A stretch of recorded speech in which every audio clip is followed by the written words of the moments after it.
Jesus iniciou o seu ministério terrestre sendo batizado por João Batista. O batismo é uma doutrina do Novo Testamento e surge com João, o Batista.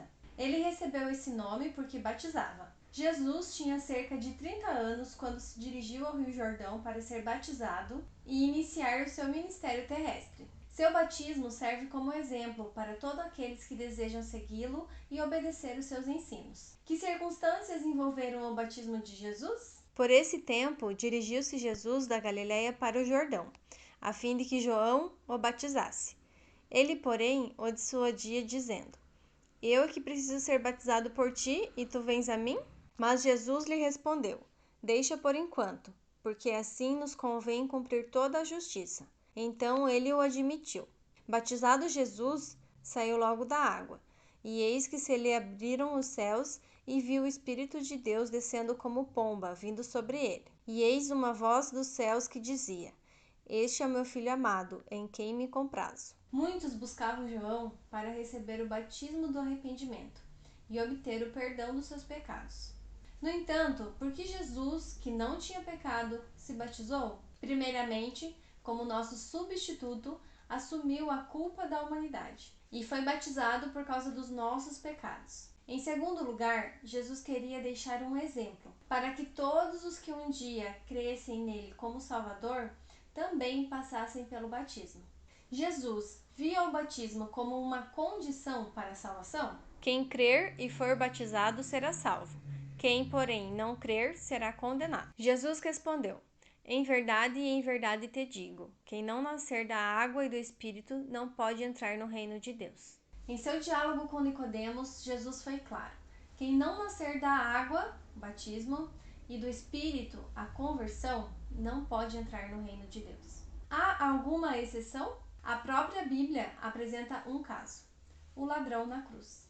Ele morreu sem ser batizado, mas Jesus declarou que ele seria salvo. Por qual motivo? Ele acreditou em Jesus como seu salvador pessoal, mas não teve a oportunidade de ser batizado, pois estava preso em uma cruz, prestes a morrer. Isso nos leva a crer que se alguma pessoa chega a tomar a sua decisão por Cristo e pelo batismo, mas tem a sua vida repentinamente tirada, ela pode ser salva, mesmo sem ter passado pelo batismo. 4 condições para o batismo: ser ensinado, crer, arrepender-se e converter-se.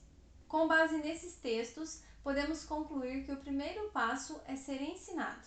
Depois de aprender os princípios fundamentais do Evangelho, a pessoa precisa crer que Jesus é o Filho de Deus. Essa crença a conduzirá ao arrependimento, que significa tristeza pelo pecado, e depois a conversão, ou seja, uma mudança de rumo da vida. Em nome de quem as pessoas devem ser batizadas? Ide, portanto, fazei discípulos de todas as nações, batizando-os em nome do Pai, do Filho e do Espírito Santo, ensinando-os a guardar todas as coisas que vos tenho ordenado. E eis que estou convosco todos os dias até a consumação do século. Quando Jesus foi batizado, Deus Pai estava presente, e do alto se ouviu: Esse é o meu Filho amado, em quem me comprazo. O Deus Espírito Santo estava ali também, e desceu em forma de pomba sobre Jesus, o Deus Filho. Da mesma forma, hoje, quando uma pessoa toma a decisão de se entregar a Cristo através do batismo, a Trindade se faz presente. Qual a forma correta de se ministrar o batismo? Por aspersão, por infusão ou por imersão? Batizado Jesus, saiu logo da água, e eis que se lhe abriram os céus, e viu o Espírito de Deus descendo como pomba, vindo sobre ele. A única forma de batismo reconhecida no Novo Testamento é por imersão. A palavra grega baptismo, da qual deriva batismo, significa imergir, mergulhar, afundar.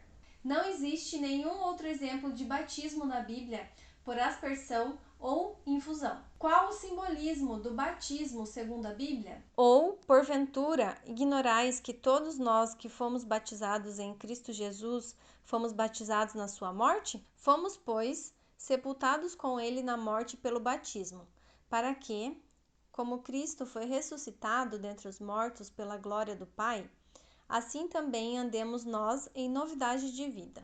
Porque, se fomos unidos com ele na semelhança da sua morte, certamente o seremos também na semelhança da sua ressurreição.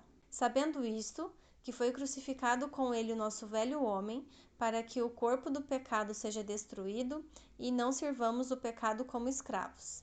Muitos cristãos consideram santo o primeiro dia da semana, o domingo, porque Jesus ressuscitou nele. Observam esse dia em homenagem à ressurreição de Cristo. Entretanto, o ensino bíblico não é esse. Jesus deixou o batismo como cerimônia para celebrar a sua ressurreição. Assim como Cristo morreu, foi sepultado e ao terceiro dia ressuscitou, ao sermos mergulhados nas águas do batismo, morremos para o pecado, sepultamos a velha vida e renascemos como nova criatura. Esse simbolismo confirma a ideia de que o batismo deve ser sempre ministrado por imersão, pois de outra forma perderia todo o simbolismo da morte, sepultamento e ressurreição de Jesus. A partir de qual idade pode-se receber o batismo? E agora, por que te demoras? Levanta-te, recebe o batismo e lava os teus pecados, invocando o nome dele. Uma vez que existem condições para serem preenchidas antes do batismo, e uma criança recém-nascida não pode preenchê-las, o batismo só pode ser ministrado a crianças que tenham idade suficiente para serem doutrinadas, reconhecerem a sua pecaminosidade, crerem em Jesus como seu salvador pessoal e pedirem o batismo. Diariamente, há uma luta com a natureza carnal e o fortalecimento da natureza espiritual. O agir do Espírito de Cristo em nosso coração nos leva à pureza de caráter. Deixamos as obras da carne e passamos a produzir os frutos do Espírito. Após o batismo, o Espírito implanta uma nova natureza e torna a pessoa semelhante a Cristo. Esse vídeo é baseado no estudo bíblico Ensinos de Jesus. E ao persistirem as dúvidas, você já sabe, deve continuar os estudos imediatamente.